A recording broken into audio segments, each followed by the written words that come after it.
Now, why would we pay somebody only $4 an hour? They're not very valuable to the marketplace. Now, we got to make that distinction, to the marketplace. Might be a valuable brother, a valuable member of the community, a valuable member of the church, valuable member in the sight of God, to the human family, of course, those kind of values. But to the marketplace, which is called what? Reality. Reality is, if you're not very valuable, you don't get much money. Those are called the facts. I mean, that's how that is. Well, then how do you get more money? Simple answer. Somebody says, well, I'll go on strike for more. Well, here's a major problem with that. Here's a major problem with that. You can't get rich by demand.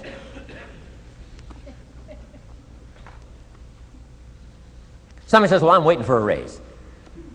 I'm telling you, it's easier to climb than to wait for a raise.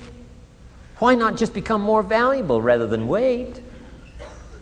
I'm telling you, that's the key to all good things. Becoming more valuable. Why would we pay somebody $400 an hour? They've become more valuable to the marketplace. See how this works? I'm telling you, this stuff is so easy. This is America. This is a ladder. How far is it from 4 to 5? I'm telling you, it's not far. $4 to $5 an hour? If you work for McDonald's, haul out the trash, they'll pay you $5 an hour. If you whistle while you haul out the trash, they'll pay you $5 an hour. I'm telling you. You'll get an extra $1 just for a good attitude. Yay, McDonald's. Wear the hat. It's incredible. $5. And then you just keep becoming more valuable, more valuable, more valuable. I got a telephone call 5 years ago. Company said, we're ready to expand internationally. We need some help. I was sort of semi-retired. Right? Looking for the next exotic beach. They said, no, Mr. Rohn, we got a project for you. Right? We're going to expand internationally. We could use your help. Next little while, we'll add some millions to your fortune, make it worth your while. I said, okay. I thought later, isn't that interesting that they called me? My second thought was, of course they'd call me. Who else would they call? I mean, you know, I can get the job done. Now, how come I got a telephone call worth millions? I had become valuable. Now, I'm a farm boy from Idaho. I was raised in obscurity. 1 year of college, and I thought I was thoroughly educated.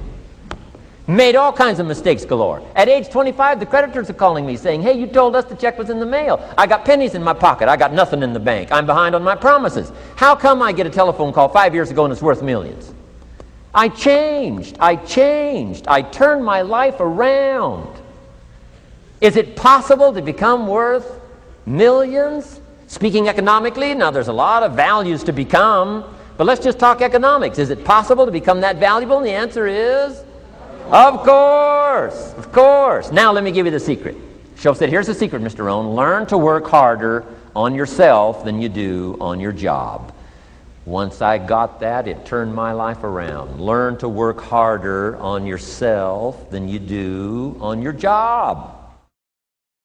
Results. Every once in a while, you got to take a measure. See how you're doing with these three pieces: philosophy, attitude, activity. Now we take a measure called results. What is the results at the end of the day, the results at the end of the week? You can't let too much time go by without checking. When time goes by, 6 years I'd been out there working when I met my teacher, Mr. Shoaff. Shoaff said, well, Mr. Rohn, let's just go through a little summary here. He said, in the last 6 years, how much money have you saved and invested? Let's go through a little tab list here. How much money have you saved and invested the last 6 years? I said, what? 0. He said, you have messed up. You remember these notes. I like that. You've messed up. He said, who sold you on that plan? I thought, my gosh, the man's right. I'm a nice guy. I bought the wrong plan. What if you were 50 and broke? Right? Didn't need to change countries. bought the wrong plan. What a sad scenario that would be. But Shoaff said these questions. Let's go through some results. He said, how many books have you read in the last 90 days? I said, what?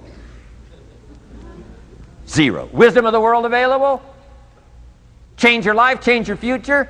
Wisdom of the world available? Develop any skill you want, earn the kind of income you want, have all the treasures you want, equities you want, relationship with your family that you want, everything that you want available, and the wisdom of the world to help you get it. Haven't read any books in the last 90 days. My teacher said, Mr. Rohn, you have messed up. I'm telling you, you've got the deal. Shoaff said, Mr. Rohn, in the last 6 months, how many classes have you taken to improve your skills or to develop new skills? Go for the American dream. Become rich and powerful and sophisticated and healthy and influential. How many classes have you taken in the last 6 months? I said, how many? 0. He said, you have messed up. He said, you don't need to unmess the country. You don't need to straighten out the perplexed. You don't need to straighten out any of this stuff. All you've got to do is look within and let results teach you a great deal about your own activity, your own attitude, and your own philosophy. I went through that process. Take this phrase home. Results is the name of the game. What other game is there? Results.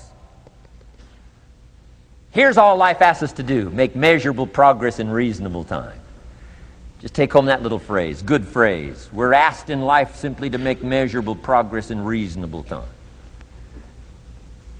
We demand it of our children. How many years do you want your child to spend in 4th grade?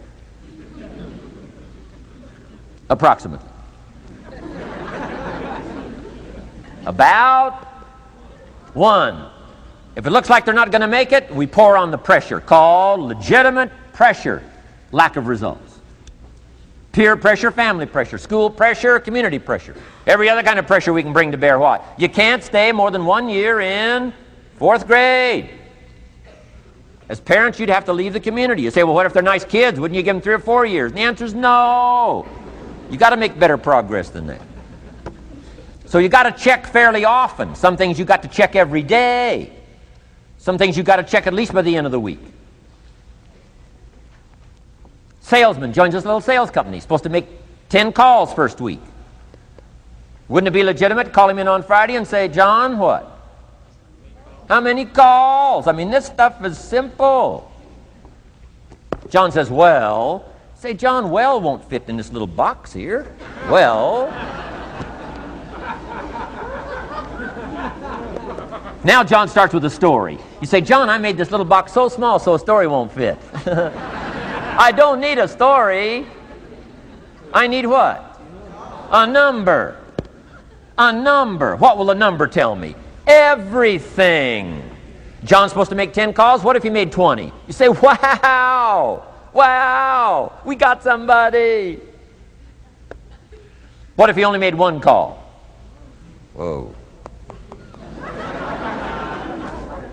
Will that tell us something about John's philosophy? And the answer is yes. Will it tell us something about his attitude? Of course. Will it tell us something about his disciplines? Of course. And if he wants a lesson in life change, all he has to do is be willing to face the numbers and come up with the results that will teach you to either celebrate if you got good results or fix whatever needs to be fixed in your philosophy, attitude, activity called disciplines. You don't need to go anywhere else. I do believe in affirmations.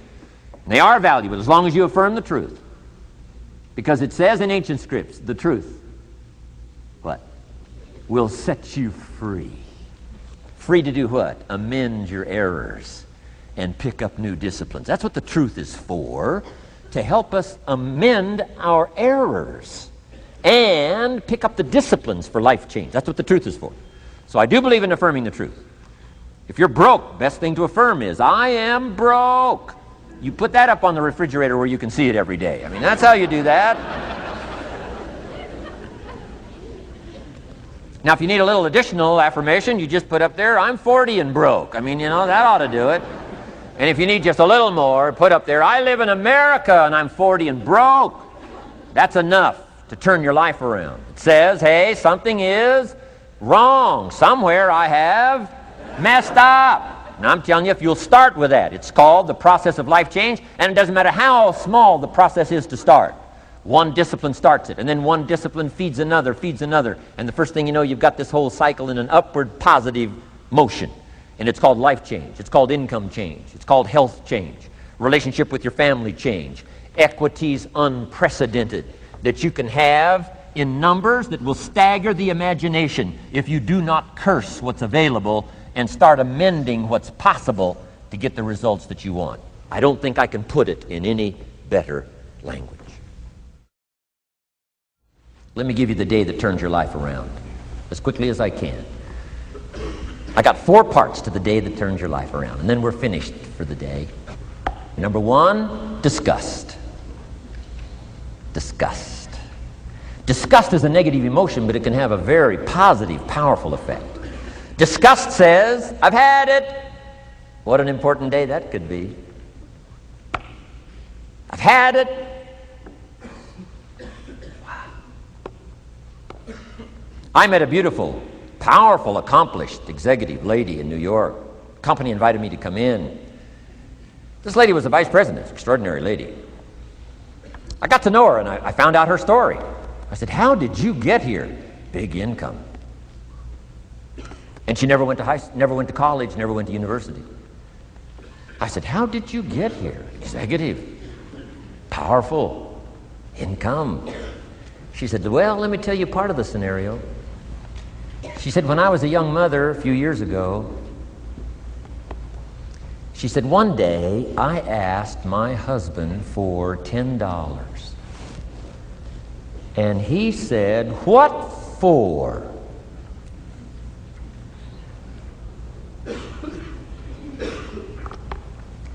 She said, before that day was over, I decided I would never, ever ask again.